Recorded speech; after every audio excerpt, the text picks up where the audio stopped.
Science and టెక్నాలజీలో భాగంగా last క్లాస్లో మనం వేస్ట్ మేనేజ్మెంట్ గురించి నేర్చుకున్నాం కదా. ఈ క్లాస్లో ఎన్విరాన్మెంటల్ పొల్యూషన్ గురించి నేర్చుకుందాం. దీంట్లో భాగంగా వాయు కాలుష్యం, తర్వాత జల కాలుష్యం ఈ రెండు నేర్చుకుందాం. నెక్స్ట్ క్లాస్లో శబ్ద కాలుష్యం అవి చూసుకుందాం. ఈ క్లాస్లో ఈ రెండే సరిపోతాయి.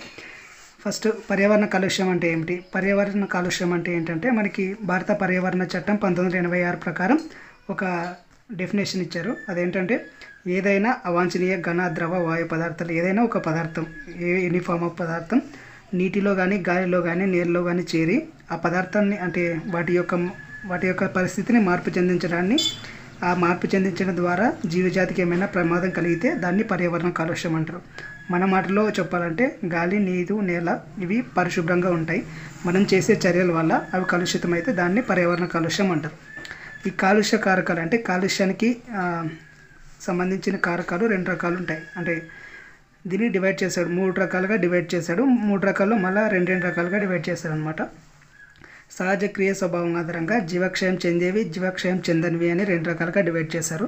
మనం ఇవి ఇంతకుముందే చెప్పుకున్నాం. జీవక్షయం చెందేవి అంటే పర్యావరణంలోన విడుదలయ్యి వాటంతటిగా అవి కుళ్ళిపోయి భూమిలో కలిసిపోతే వాటిని జీవక్షయం చెందేవి అంటారు. ఉదాహరణకి కాగితం కానీ, ఒక మురుగు కానీ, లేదంటే తాడు, ఇలాంటివి కొన్ని పదార్థాలు అవంతకవి జీవక్షయం చెందుతాయి అన్నమాట. అంటే బయోడిగ్రేడబుల్స్ అంటారు కదా అవి. నెక్స్ట్ జీవక్షయం చెందనివి పర్యావరణంలో పేరుకుపోతాయి అన్నమాట. ఇవి నేలలో కలిసిపోవు, అలాగని గాలిలో కలిసిపోవు, ఇవి అలాగే పేరుకొని పోతాయి. వీటిని ప్లాస్టిక్, పాలిథీన్ ఇవి ఎగ్జాంపుల్గా చెప్పుకోవచ్చు. నెక్స్ట్ ఉనికిని బట్టి అంటే ఇప్పుడు ఆల్రెడీ కొన్ని ఉంటాయి, వాతావరణంలోనే ఉంటాయి. వీటిని మన చర్యల ద్వారా అంటే కొన్ని ఉంటాయి, కొన్ని ఉండవు అనమాట. గుణాత్మకమైనవి అంటే మానవుని చర్యల ద్వారా పర్యావరణానికి విడుదల చేస్తాయి అనమాట. ఇవి వాతావరణంలో ఉండవు, మనమే కొన్ని పనులు చేసి వాటిని వాతావరణంలోకి విడుస్తామన్నమాట.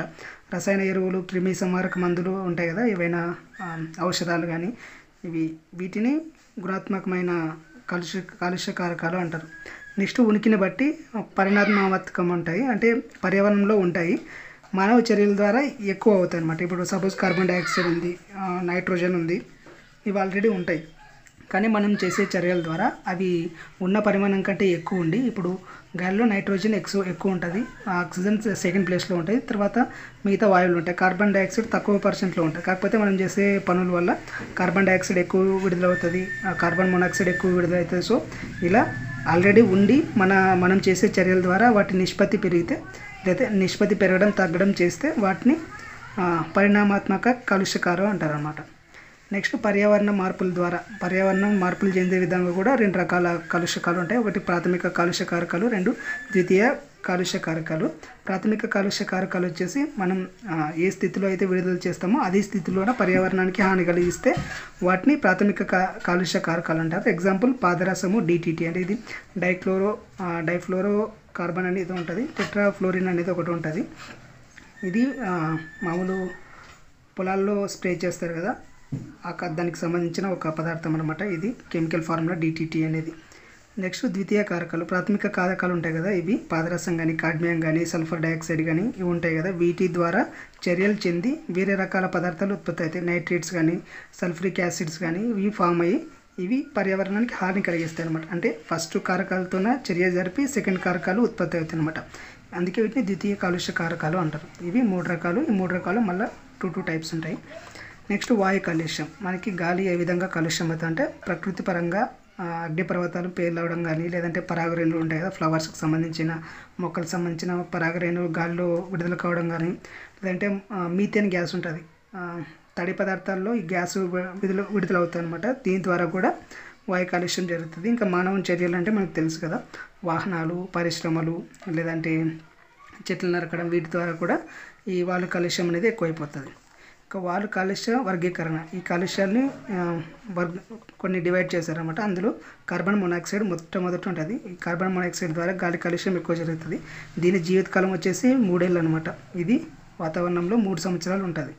ఇది హిమోగ్లోబిన్ మన బాడీలో ఉంటుంది కదా, రక్తంలో ఉండే హిమోగ్లోబిన్తో చర్య చెంది కార్బాక్సీ హిమోగ్లోబిన్గా చేంజ్ చేస్తుంది అనమాట.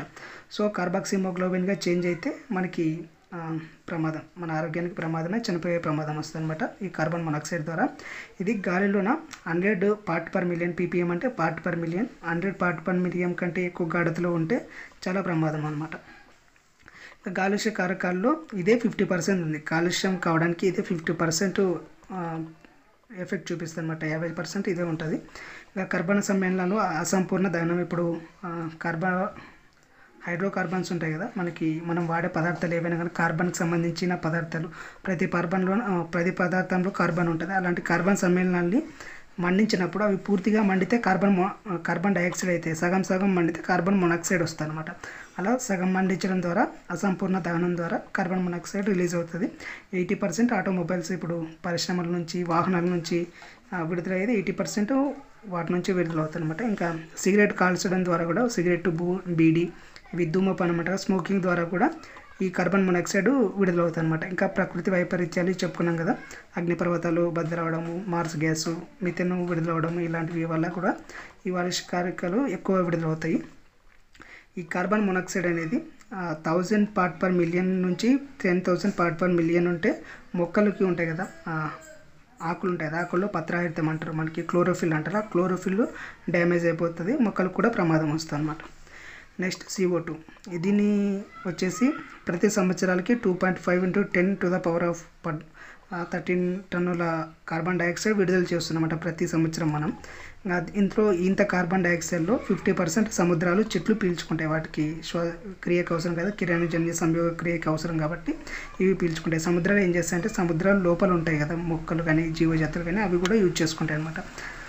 నెక్స్ట్ సంవత్సరంలోన ప్రతి సంవత్సరానికి 0.2% పెరుగుతుందంట. ఇది ఇంత విడుదల చేస్తున్నాం కదా ప్రజెంట్, కాకపోతే ఇది పెరుగుతూనే ఉందంట. ఎవ్రీ ఇయర్ 0.2% పెరుగుతుంది.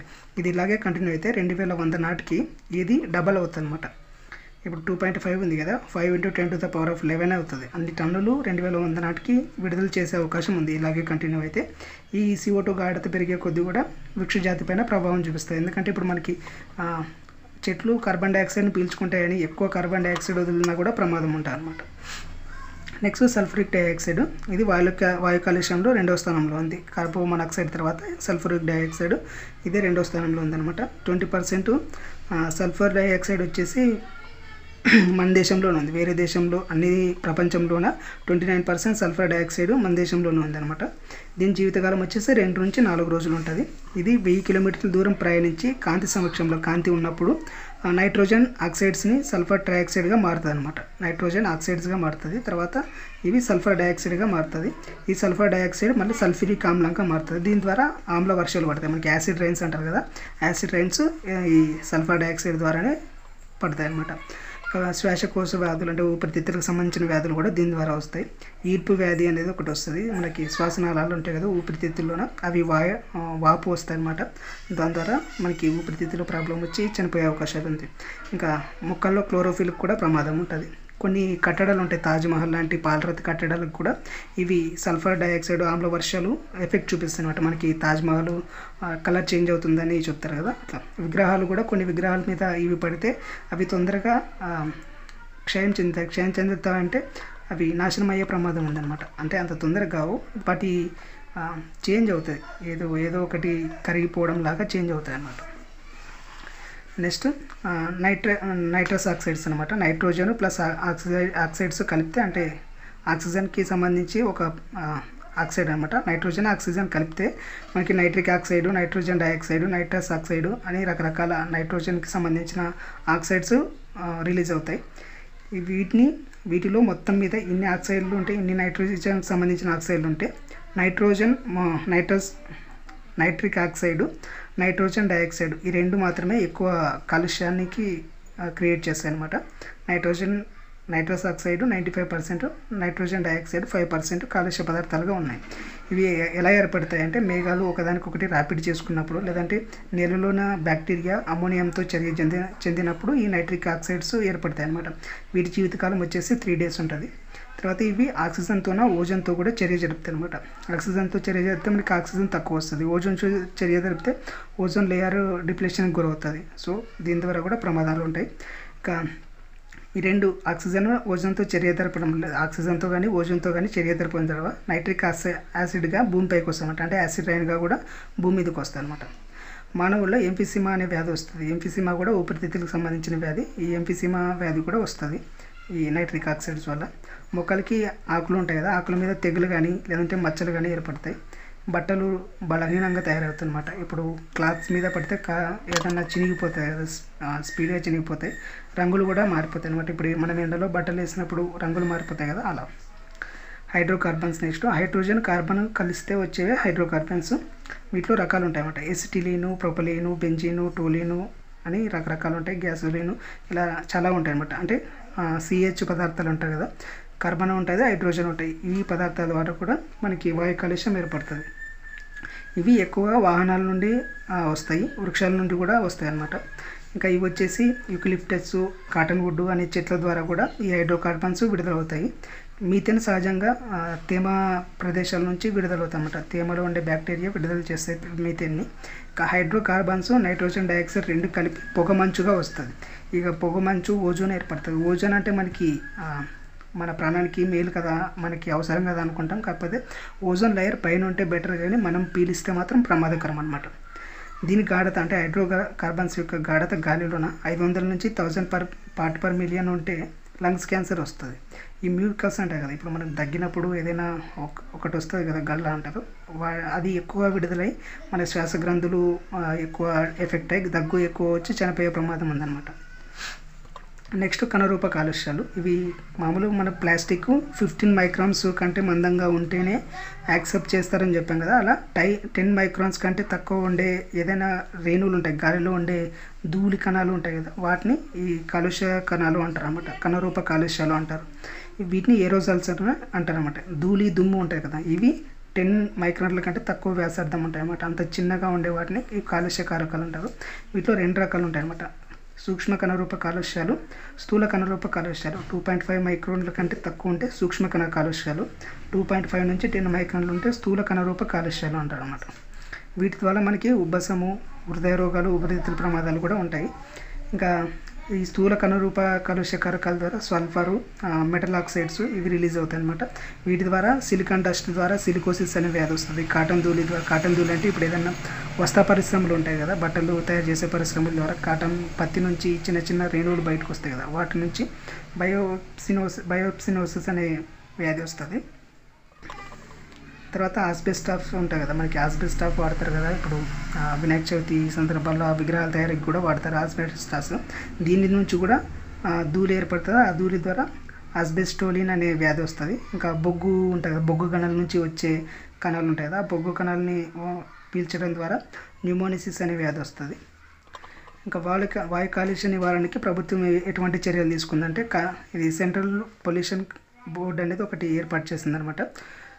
Central board of pollution control అనేది ఒకటి ఏర్పాటు చేసింది. జాతీయ పరిసర వాయు నాణ్యత ప్రమాణాలు అంటే గాలిలో వాయు నాణ్యత ఎలా ఉంది తెలుసుకోవడానికి ఏర్పాటు చేశారు 2009లోన. దీనికి ఎటువంటి కాలుష్యాలని పరిగణలోకి తీసుకోవాలంటే, గాలిలో నాణ్యతను ఎలా కొలుస్తారంటే, గాలిలో ఉండే వాయువుల్ని అవి ఎంత పర్సెంట్లో ఉండాలి అనేది ఒకటి డిసైడ్ చేసుకుంటారు అన్నమాట. నైట్రోజన్ ఇంత పర్సెంట్ ఉండాలి, ఆక్సిజన్ ఇంత పర్సెంటేజ్ ఉండాలి, కార్బన్ డైఆక్సైడ్ ఇంత పర్సెంటేజ్ ఉండాలి అని చెప్పుకుంటారు. అవి 1982లోన 4 రకాల కాలుష్యకాలు ఉండేవి. 2009కి వచ్చేసి 12 రకాల కాలుష్యకాలు అయ్యాయి అన్నమాట. వాటిని మెజర్ చేసి దాని ద్వారా గాలి యొక్క నాణ్యతని చెప్తారు. ఇంకా ఎయిర్ క్వాలిటీ ఇండెక్స్ అనేది ఒకటి పెట్టారు. ఈ ఎయిర్ క్వాలిటీ ఇండెక్స్ని ఎందుకు స్టార్ట్ చేశారంటే, ఒకే నెంబర్ 1 కలర్ 1 డిస్క్రిప్షన్ అనే దాని మీద బేస్ చేసుకొని ఇచ్చారనమాట. అంటే గాలికి ఇది నాణ్యతకి ప్రమాణాలు చెప్పాయి కదా, ఆ నాణ్యత ప్రమాణాలకి బదులుగా దీన్ని తీసుకొచ్చారు. దీంట్లోనే 8 రకాల కాలుష్య కారకాలని కొలుస్తారనమాట. ఈ కొలవడం ద్వారా గాలి యొక్క నాణ్యతని చెప్తారు. 2014లో ఏర్పాటు చేస్తారు. దీన్ని గాలిని కొలిచే ఒక వ్యవస్థ అనమాట, ఎయిర్ క్వాలిటీ ఇండెక్స్. ఇది సెంట్రల్ పొల్యూషన్ కంట్రోల్ బోర్డుని 2020లోన ఏప్రిల్ 22న సమీర్ అనే యాప్ ద్వారా దీన్ని విడుదల చేశారన్నమాట. ఎయిర్ క్వాలిటీ ఇండెక్స్ని విడుదల చేశారు. దాంట్లోన 50 పాయింట్స్, ఏదైనా ఒక ప్రాంతానికి 50 పాయింట్స్ కంటే తక్కువ ఉంటే గాలి స్వచ్ఛమైన గాలి, 50 నుంచి 100 ఉంటే నాణ్యత పర్లేదు, 100 కంటే ఎక్కువ ఉంటే మాత్రం అక్కడ గాలి కలుషితంగా ఉంది అని అర్థం అనమాట. ఇంకా national air quality monitoring programme అనేది ఒకటి ఏర్పాటు చేశారు. ఇది కొన్ని పట్టణాల్లో, కొన్ని రాష్ట్రాల్లోన ఈ మానిటరింగ్ ప్రోగ్రామ్ని ఏర్పాటు చేస్తారన్నమాట. కొన్ని స్టేషన్లు ఏర్పాటు చేస్తారు. ఆ స్టేషన్ల ద్వారా అక్కడ ఉండే పరిసరాల్లో ఉండే గాలిని, ఈ నాణ్యతని కొలుస్తారనమాట. గాలి నాణ్యతని కొలుస్తారు. 28 రాష్ట్రాల్లో 6 కేంద్రపాలిత ప్రాంతాల్లో 344 నగరాల్లో ఏర్పాటు చేస్తారు దీన్ని. వీటి పని ఏమంటే అక్కడ ఉండే గాలి నాణ్యతను కొలవడం మాత్రం. నేషనల్ క్లీన్ ఎయిర్ ప్రోగ్రామ్ అనేది జనవరి 2009లో స్టార్ట్ చేశారు. 2024 కల్లా ఈ సిపిఎం గాఢతని 20 నుంచి 30% తగ్గించాలి అని పెట్టుకున్నారు అనమాట. ఇది పిఎం గాఢత అంటే పర్టికులర్ మ్యాటర్ అని ఉంటుంది. పర్టికులర్ మ్యాటర్ అంటే కాలుష్య కారకానికి సంబంధించింది. ఇది ఈ పర్టికులర్ మ్యాటర్ గాఢతని 20 నుంచి 30% తగ్గించాలి అని పెట్టుకున్నారు అనమాట. దీనికి ప్రాణ అనే పోర్టల్ ఒకటి వెబ్సైట్ లాంటిది క్రియేట్ చేసి పెట్టారు దీనికోసం. ఇంకా ఎకో ఫ్రెండ్లీ క్రాకర్స్ అంటే మనకు తెలుసు కదా, గ్రీన్ క్రాకర్స్ అని కూడా అంటారు. ఇప్పుడు దివాళీ టైంలోన పొల్యూషన్ ఎక్కువ వస్తుందని మీరు అలాంటి క్రాకర్స్ని వాడకూడదు, గ్రీన్ క్రాకర్స్నే వాడాలని చెప్పారు కదా. 2019 అక్టోబర్లో తీసుకొచ్చారు. పర్యావరణ హిత పటాకులు అంటారు వీటిని తెలుగులో. సో వీటిని కాల్చడం ద్వారా 30% కాలుష్యాన్ని కంట్రోల్ చేయొచ్చు అనమాట. దీంతోపాటు ఆ టైంని కూడా కుదించారు. మీరు అంతగా కాల్చుకోవాలనుకుంటే రాత్రి 8 నుంచి 10 గంటల లోపే కాల్చుకోండి అని చెప్పారు అనమాట. ఇంకా ఫేమ్ ఇండియా పథకం అనేది ఒకటి క్రియేట్ చేశారు. ఈ పథకం ద్వారా మనకి ఎలక్ట్రానిక్ వెహికల్స్ ఉంటాయి కదా, అలాంటి ఎలక్ట్రానిక్ వెహికల్స్ మార్కెట్ అభివృద్ధి చేయడానికి ఫేమ్ ఇండియా పథకాన్ని ఏర్పాటు చేశారు. ఇది 2015 నుంచి 2019 వరకు ఉన్నది. ఇది దీని లక్ష్యం ఏమంటే 2019 నాటికి 100% విద్యుత్ వాహనాలని వాడాలన్నట్లు పెట్టుకున్నారు అన్నమాట. దీనికోసం 10,000 కోట్ల పెట్టుబడి పెట్టారు. నెక్స్ట్ స్మార్ట్ టవర్స్ అనేవి ఢిల్లీలో ఉంటాయి. ఢిల్లీలో ఐఐటి బాంబే వాళ్ళు ఈ ప్రాజెక్ట్ని చేపట్టారనమాట. కర్ణాటక అనే ప్రాంతంలో చేపట్టారు. దీనికి ఢిల్లీ సీఎం కేజ్రీవాల్ ఉన్నారు కదా, ఆయన ఏర్పాటు చేయమన్నారు. 2021 ఆగస్ట్ 23 ప్రారంభించారనమాట. ఇంకా దీంట్లో వచ్చేసి 15 పాయింట్స్ ఉంటాయి. ఇది 15 పాయింట్ వింటర్ యాక్షన్ ప్లాన్ అనేది ఒకటి ఏర్పాటు చేశారు సీఎం కేజ్రీవాల్ గారే. ఈ స్మార్ట్ టవర్స్ ఏం చేస్తాయంటే అక్కడ ఆ పర్టికులర్ ప్లేసెస్లోన ఆ పొల్యూషన్ ఎంత ఉండేదాన్ని డిస్ప్లే చేస్తాయి అనమాట. వీటిని స్మార్ట్ టవర్స్ అంటారు. నెక్స్ట్ మనకి జల కాలుష్యంలో కూడా సేమ్ ఇదే ఉంటుంది. నీటి కాలుష్యాన్ని ఎలా గుర్తిస్తారంటే మామూలుగా మనకి నీటిలోన ఆక్సిజన్ ఉంటుంది కదా, ఆక్సిజన్ వచ్చేసి 5 పార్ట్ పర్ మిలియన్ ఉండాలి.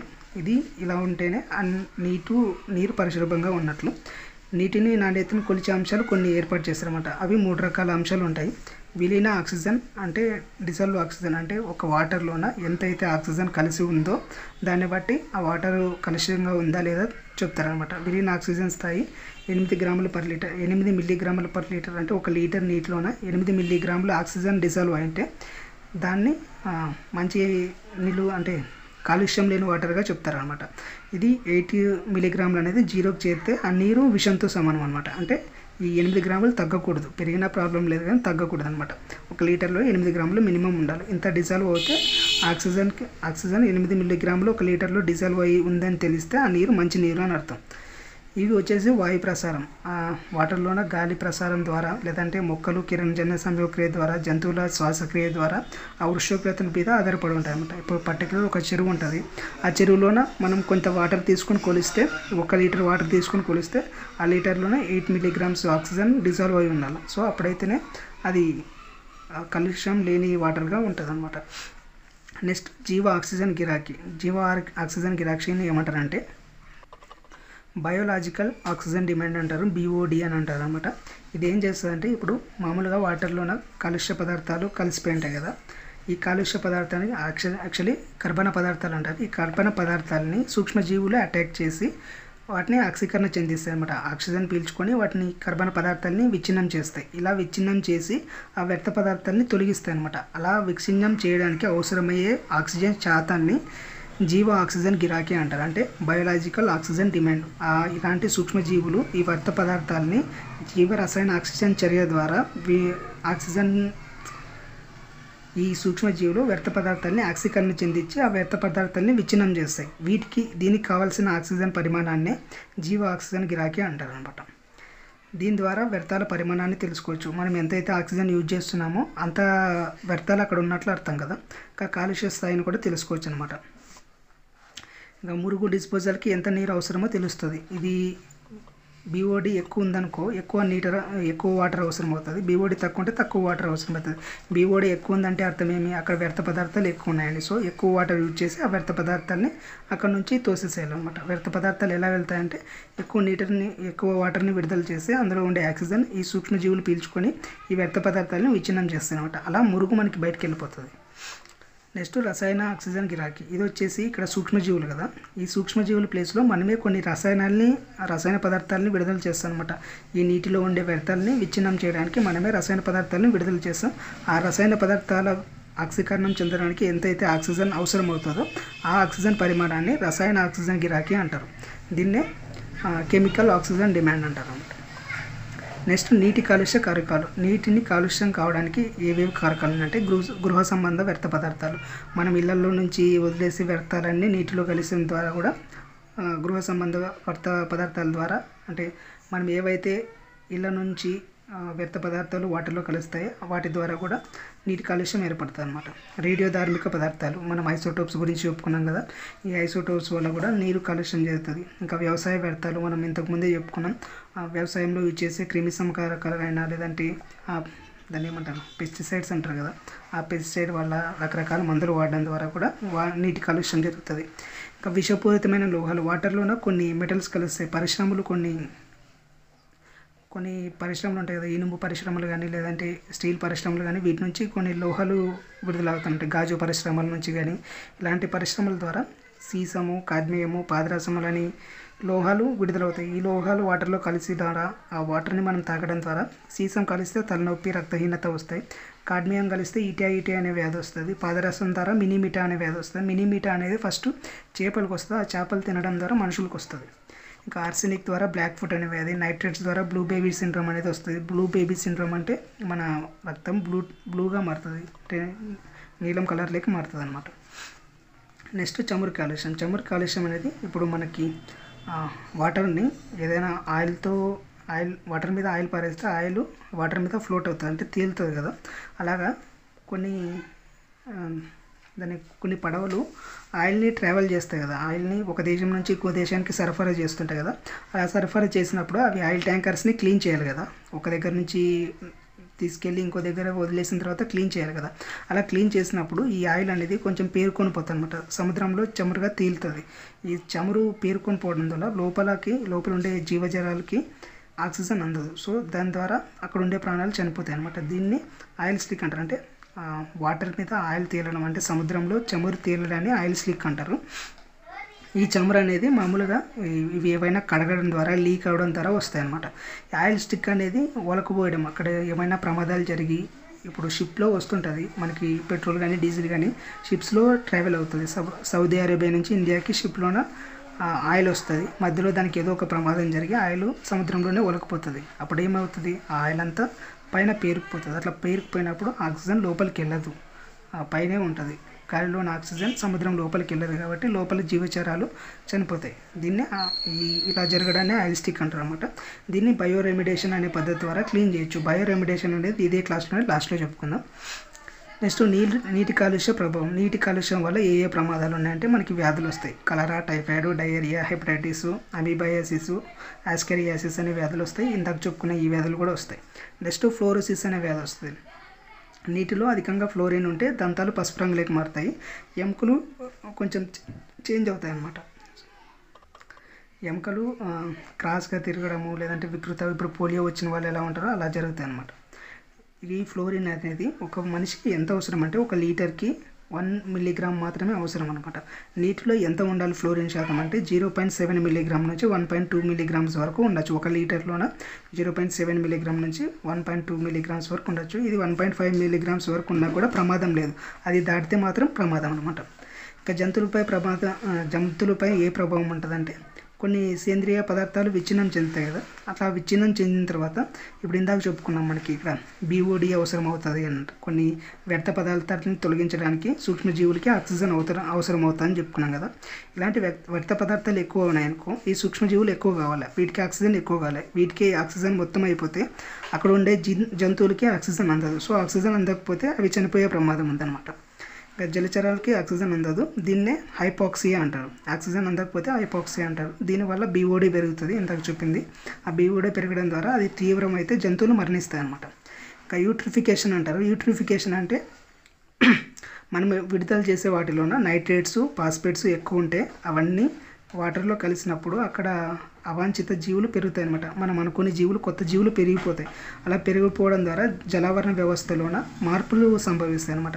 ఈ నైట్రేట్స్, ఫాస్ఫేట్స్ వాటర్లో రిలీజ్ కావడం వల్ల మనకి కొన్ని రకాలైన ఆకుపచ్చ శైవలాలు, పాచు అంటారు కదా, ఆ పాచి ఏర్పడుతుంది. దాని ద్వారా కూడా ఈ ఆక్సిజన్ ఎక్కువ అవుతుంది. ఇవి మొక్కలు నీటిలో అధికంగా ఇవి నీలి ఆకుపచ్చ శైవలాలు, ఇతర జీవులు, కలుపు మొక్కలు పెరుగుతాయి. ఇలా పెరిగినప్పుడు నీరు గ్రీన్ కలర్లోకి మారుతుంది. అలా గ్రీన్ కలర్లోకి మారినప్పుడు ఆక్సిజన్ ఎక్కువ అవసరం అవుతుంది. ఈ నీటి ఆకుపచ్చ శైవలాలకి, ఇతర జీవులకి, కలుపు మొక్కలకి ఆక్సిజన్ ఎక్కువ అవుతుంది.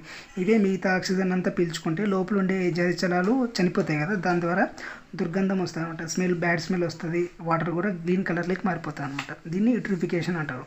ఇంకా ఒలిగోట్రాఫికేషన్ అంటే ఒక నీళ్ళకడగా ఉండే ప్రదేశంలో అప్పుడే తవ్విన ఒక బావి కానీ, చెరువు కానీ ఇలాంటి ప్రదేశాల్లోన ఇలాంటి మొక్కలు, జీవులు ఉండడానికి తగిన పదార్థాలు ఉండవు అనమాట. ఏవైనా కూడా నీరు స్పాయిల్ అయి ఉండదు.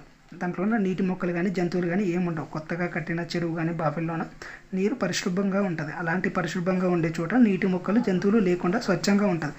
అలా ఉన్నప్పుడు దాన్ని ఒలిగోట్రాఫికేషన్ అంటారన్నమాట. అంటే ఎటువంటి కాలుష్యానికి వీలు లేకుండా, అంటే నీటి మొక్కలు, జంతువులు దాంట్లో లేకుండా నీరు స్వచ్ఛంగా ఉండడాన్ని ఒలిగోట్రాఫికేషన్ అంటారన్నమాట.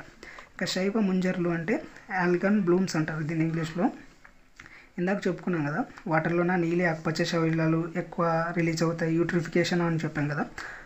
ఈ యూట్రిఫికేషన్ ఎక్కువ జరిగితే జలావరణ వ్యవస్థలోన ఈ వృక్ష ప్లవక శకలాలు ఎక్కువ అభివృద్ధి చెందడం ద్వారా నీరు గ్రీన్ కలర్ కానీ, రెడ్ కలర్లో కానీ, ఎల్లో కలర్లో కానీ మారుతుంది అనమాట.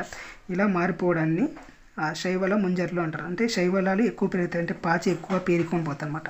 గ్రీన్ కలర్ కానీ, రెడ్ కలర్ కానీ, ఎల్లో కలర్లోకి చేంజ్ అవుతాయి వాటర్.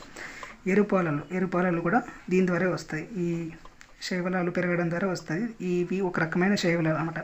రైనో ఫ్లాజెల్లేట్ అనే శైవలాల ద్వారా వస్తాయి. దీన్ని ఏమంటారంటే సముద్రం లోపల కొన్ని పోషకాలు ఉంటాయి. ఆ పోషకాలు సముద్రం ఉపరితలానికి రావడం ద్వారా సీ అనేది చేంజ్ అవుతుంది, కలర్ చేంజ్ అవుతుంది, వాటర్ కలర్ చేంజ్ అవుతుంది, రెడ్ కలర్లోకి చేంజ్ అవుతుంది. అలలు కూడా రెడ్ కలర్లో వస్తాయి. దాన్ని ఎరుపాలలు అంటారు. ఇంకా నీటి కాలుష్యాన్ని నివారించడానికి ఏం చేయాలంటే పరిశ్రమల నుంచి వ్యర్థ నీరు వస్తుంది కదా, పరిశ్రమల నుంచి కాలుష్యమైన వాటర్ వస్తుంది కదా, ఆ వాటర్ నుంచి అమ్మోనియంని తొలగించాలన్నమాట. అమ్మోనియాని తొలగిస్తే వాటర్లో అమ్మోనియం లేకపోతే నీరు స్వచ్ఛంగానే ఉంటుంది. ఇలాంటి ప్లవకాలు, ఇతర జీవులు పెరిగే ఛాన్సెస్ ఉండదు అనమాట. సో దీనికి అమ్మోనియాని తొలగించడానికి మైథోక్రిలిక్ ఆమ్ల క్యాటైన్ ఎక్స్చేంజర్ అనే దాన్ని ఉపయోగిస్తారు అనమాట. దీన్ని ఉపయోగించి అమ్మోనియాని తొలగించవచ్చు. ఈ అమ్మోనియం తొలగించడం ద్వారా అమ్మోనియం నైట్రేట్ అనేది మనకి ఫామ్ అవుతుంది. దాన్ని ఎరువుగా కూడా ఉపయోగించుకోవచ్చు. నెక్స్ట్ నీటి రంగులు పోగొట్టుకోవడం. ఇప్పుడు మనకి వస్త్ర పరిశ్రమలు ఉంటాయి, దాంట్లో అద్దకం పరిశ్రమలు ఉంటాయి, బట్టలకి రంగు అద్దే పరిశ్రమలు ఉంటాయి. వాటి నుంచి రంగు కాలుష్యాలు బయటకు వస్తాయి అన్నమాట. దీన్ని విద్యుత్ విశ్లేషణ ద్వారా ఆ రంగు కారకాలని బయటికి తీసేసి స్వచ్ఛమైన వాటర్ని మాత్రమే బయటకు వదిలే ఛాన్స్ ఉంటుంది. దీన్ని విద్యుత్ విశ్లేషణ ద్వారా చేస్తారన్నమాట. ఇది గుజరాత్లోని జైపూర్లో చేస్తున్నారు వస్త్ర పరిశ్రమలోన. ఇలా చేయడం ద్వారా కూడా కాలుష్య కారకాలని తగ్గించవచ్చు, అంటే రంగు కారకాలని పోగొట్టుకోవచ్చు దీనివల్ల. నెక్స్ట్ రివర్స్ ఆస్మోసిస్ అంటారు. రివర్స్ ఆస్మోసిస్ మనకి ఇవి వాటర్ ఫిల్టర్స్ ఉంటాయి కదా, ఆర్ఓ వాటర్ ఫిల్టర్స్ అంటారు, వాటిలో ఉపయోగిస్తారు రివర్స్ ఆస్మోసిస్ అనేది. తర్వాత క్లోరినేషన్, ఓజనైజేషన్ ద్వారా కూడా నీటిని శుద్ధి చేస్తారు. ఇప్పుడు మనకి వాటర్ ట్యాంక్స్లోనే ఇవే వాడతారు. క్లోరినేషన్, ఓజనైజేషన్ అనే పద్ధతుల ద్వారా నీటిని శుద్ధి చేస్తారన్నమాట. 3 స్టేజెస్లోన నీటిని శుద్ధి చేసి వాటిని తాగడానికి ఉపయోగిస్తారు. నెక్స్ట్ బయోరియాక్టర్ అనేది ఒకటి ఉంటుంది. ఆ బయోరియాక్టర్ కూడా ఒక టైప్ ఆఫ్ నీటిని శుద్ధి చేసే పరికరం అనమాట. దీంట్లో 95% వ్యర్థాలని తొలగిస్తారు. నెక్స్ట్ డీసాలినేషన్ అంటారు. ఈ డీసాలినేషన్లోన ఉప్పు నీటిని మంచినీటిగా మారుస్తారు. దీని ద్వారా మనకి టేబుల్ సాల్ట్ కూడా వస్తుంది. ఇది ఓడల్లోన ఉపయోగిస్తారు అనమాట. నెక్స్ట్ బ్రింకింగ్ filters, rotating biological contactors and advanced sewage treatment అనేవి కూడా ఇవి నీటి కాలుష్యాన్ని నివారణ చేయడానికి, లేదంటే పొల్యూటెడ్ వాటర్ని తాగే వాటర్ లాగా కన్వర్ట్ చేయడానికి ఉపయోగిస్తారు అన్నమాట. ఇంకా ప్రభుత్వ చర్యలు, ఈ జల కాలుష్యాన్ని నివారించడానికి ప్రభుత్వం ఏ చర్యలు చేపట్టిందంటే, ఫస్ట్ మనకి నీటి కాలుష్య నివారణ చట్టం 1974లో స్టార్ట్ చేశారు, సెప్టెంబర్ 23న. తర్వాత దీని ద్వారా మనకి ఇది సెంట్రల్ పొల్యూషన్ కంట్రోల్ బోర్డు అనేది ఒకటి ఏర్పడింది. దీని ద్వారానే ఈ నీటి కాలుష్యాన్ని కంట్రోల్ చేస్తున్నారు. ఇంకా నీటి సెస్సు చట్టం అనేది 1977లో స్టార్ట్ చేశారు. ఇది ఏం చేస్తుందంటే, ఏ పరిశ్రమలు అయితే వాటర్ని ఎక్కువ వాడుకుంటాయో అలాంటి పరిశ్రమల మీద సెస్ని వేస్తారనమాట. ఒక రకమైన పన్ను అనమాట, పన్ను కాదు, పన్నుల్లోన ఉప పన్ను అనమాట. దీన్ని సెస్ అంటారు. ఇది మనం ఎకనామీలో చెప్పుకుందాం. వాటర్ మీద వేసే పన్ను, ఆ పన్నులో ఇంకో పన్ను అనమాట సెస్ అంటే. ఈ పరిశ్రమలు ఇలా సెస్ విధించడం ద్వారా కొన్ని పరిశ్రమలకి రాయితీలు కల్పిస్తారు. ఆ రాయితీలు కల్పించడానికి 1991లో సవరణ చేశారు. Next Ganga action plan. మనకి గంగా నది కాలుష్యం అవుతుంది కదా, ఆ గంగా నదిని కాలుష్యం నుంచి కాపాడడానికి 1985లో రాజీవ్ గాంధీ స్టార్ట్ చేశారనమాట. దీన్ని మొదటి దశలోన ఉత్తరప్రదేశ్, బీహార్, వెస్ట్ బెంగాల్లో స్టార్ట్ చేశారు. రెండో దశలోన 1993లో జార్ఖండ్, ఢిల్లీ, హర్యానాలో ఏర్పాటు చేశారనమాట. మొత్తం 7 రాష్ట్రాల్లో ఏర్పాటు చేస్తారు. నెక్స్ట్ జాతీయ నదీ సంరక్షణ కార్యక్రమం. జాతీయ నదీ సంరక్షణ కార్యక్రమం 1995లో స్టార్ట్ అయింది. మనకి గంగా నదిని జాతీయ నదిగా డిక్లేర్ చేశారనమాట. దీంట్లో భాగంగా 15 రాష్ట్రాల్లోన 33 నదుల్ని శుభ్రపరిచే కార్యక్రమం చేపడతారు. అందులో మన తెలుగు రాష్ట్రాలకు సంబంధించి గోదావరి, కృష్ణ, మూసి, తుంగభద్ర నదులు కూడా ఉన్నాయి. Next national river Ganga. ఇది వేరు. National river Ganga basin authority అనేది 2009లో స్టార్ట్ అయింది. జాతీయ నదీ సంరక్షణ కార్యక్రమం 1995లో స్టార్ట్ అయింది. దీంట్లో ఇంకా గంగా నదిని నేషనల్ రివర్గా ప్రకటించారు. ఇది 2009లో ప్రకటిస్తారనమాట. ఈ national river Ganga basin authority అనేది ఒక సంస్థ. ఈ సంస్థకి ప్రధానమంత్రి నాయకత్వం వహిస్తారనమాట. దీంట్లో భాగంగా కొన్ని స్పెషల్ వెహికల్స్ ఉంటాయి. వాటి నదిలోన స్పెషల్ వెహికల్స్ తిరిగి ఆ కాలుష్య కారకాలన్నీ తీసేసుకుంటారు అనమాట. గంగా నదిలోన కాలుష్య కారకాలు ఎక్కువ ఉంటాయి కదా, ఇప్పుడు మనకి కాశీలోన మొత్తము పొల్యూటెడ్ వాటర్ అయి ఉంటుంది. ఆ కాలుష్యాలన్నీ తీసేస్తారన్నమాట కొన్ని రకమైన వాహనాల ద్వారా. ఈ నేషనల్ రివర్ గంగా బేసిన్ అథారిటీని 2016లో రద్దు చేసి దీని ప్లేస్లో జాతీయ గంగా కౌన్సిల్ని ఏర్పాటు చేస్తారు. దీని తర్వాత national mission for clean Ganga అనేది 2011లో స్టార్ట్ చేస్తారు. నమామి గంగా అనేది 2014లో స్టార్ట్ చేస్తారు. ఇదంతా గంగా రివర్కి సంబంధించి. జస్ట్ ఏది ఎప్పుడు స్టార్ట్ చేస్తారని గుర్తుపెట్టుకోండి. మనకి జల కాలుష్యంలో అంత డెప్త్గా ఏమడగడు. నెక్స్ట్ అటల్ భూజల్ యోజన అనేది 2020-21 నుంచి 2024-25 వరకు మొత్తం 5 years ప్లాన్గా దీన్ని ఏర్పాటు చేస్తారన్నమాట. 7 రాష్ట్రాల్లో భూగర్భ జలాల నిర్వహణ కోసం ఏర్పాటు చేస్తారన్నమాట. గుజరాత్, హర్యానా, కర్ణాటక, మహారాష్ట్ర, మధ్యప్రదేశ్, రాజస్థాన్, ఉత్తరప్రదేశ్లో భూగర్భ జలాలు ఉంటాయి కదా, వాటిని నిర్వహించడానికి ఇది అటల్ భూజల్ యోజనని స్థాపించారు. నెక్స్ట్ జలశక్తి అభియాన్ అనేది స్టార్ట్ చేశారు. దీంట్లో భాగంగా మనకి మహాత్మా గాంధీ జాతీయ ఉపాధి పథకం ఉంటుంది కదా, విలేజెస్లో చేస్తారు. అలాంటి పథకాల ద్వారా నీటిని సంరక్షించడానికి, పంట పొలాల్లోకి సంబంధించిన వాటర్ క్రియేట్ చేయడానికి ఇవి స్టార్ట్ చేస్తారన్నమాట జలశక్తి అభియాన్ అనేది. దీన్ని ప్రజల ఉద్యమంగా మార్చాలని అనే లక్ష్యాన్ని పెట్టుకున్నారు. అది ఇంకా సాగుతూనే ఉంది. నెక్స్ట్ జల్ జీవన్ మిషన్ అనేది ఒకటి పెట్టారు. 2024కి దేశంలోని ప్రతి గ్రామంలోన ప్రతి ఇంటికి మినిమం 55 లీటర్ల నీరు అందించాలి అనేది పెట్టుకున్నారు అనమాట. హర్ ఘర్ జల్ అనే పథకాన్ని 2047 నాటికి ప్రతి ఇంటికి 55 లీటర్ల నీరు అందాలి అనే లక్ష్యంతో పెట్టుకున్నారు. అంత అవసరం లేదు. ఫస్ట్ నీటి కాలుష్య నివారణ చట్టం ఇంపార్టెంట్, నీటి సెస్ చట్టం important, Ganga action plan important. ఒకటి చూసుకోండి. తర్వాత మనకి శబ్ద కాలుష్యం ఉంటుంది, శబ్ద కాలుష్యం, నేల కాలుష్యం, ఇవి 3 ఉంటాయి. అవన్నీ చెప్పేసుకుందాం నెక్స్ట్ క్లాస్లో. తర్వాత మనకి జెనెటిక్స్ ద్వారా పర్యావరణ కాలుష్యం ఎలా ఉంటుంది అనేది ఒకటి ఉంది టాపిక్. దాని తర్వాత బయో రెమిడేషన్ ఉంటుంది, లేదంటే వ్యవసాయ పద్ధతులు ఉంటాయి, నూతన వ్యవసాయ పద్ధతులు ఉంటాయి. 3 క్లాసెస్ ఉంటే 4th చాప్టర్ అయిపోతుంది. ఇది ఇవాళ అవ్వదు అనుకున్నాను, కాకపోతే కొంచెం తొందరలో చెప్పేసాను. Thank you.